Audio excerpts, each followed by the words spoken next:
That breaking news happening right now at one of the busiest times of the year at the airport.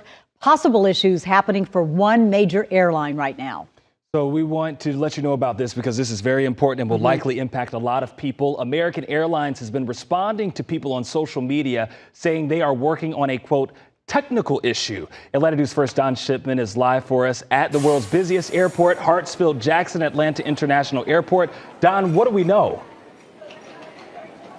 Well, what we know is that the news agency Reuters is now reporting that they have a ground stoppage for American Airlines specifically. We're not noticing necessarily that right here. I mean, things are moving smoothly right here through the main checkpoint. But I want to say just about 30 minutes ago, this is what we started noticing on social media. People started posting on social media from airports, for example, Dallas, Miami, and JFK, saying that their flight was either canceled or delayed. They started posting that on social media, and American Airlines began replying to those comments, and they were doing so on X or Twitter using their official handle. And this is what they wrote, and I'm quoting here: "We're currently experiencing a technical issue with all American Airlines flights.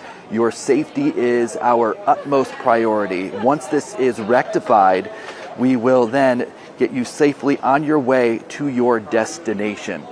Now, we haven't gotten any official word from American Airlines, only that new article that just came out on the news agency's website, Reuters, where they say that all American Airlines flights are grounded here in the U.S. We do have some calls out to Hartsfield-Jackson Atlanta International Airport to find out exactly how it's going to be impacting the people coming and going here at Hartsfield. Once we hear back from them, we'll pass it along to you. Also, when we get official word from American Airlines, we'll do the same. We're live here at Hartsfield-Jackson Atlanta International Airport. Don Shipman, Atlanta News First. All right, that is sure to impact a lot of people on such a big travel day. Don, thanks for that.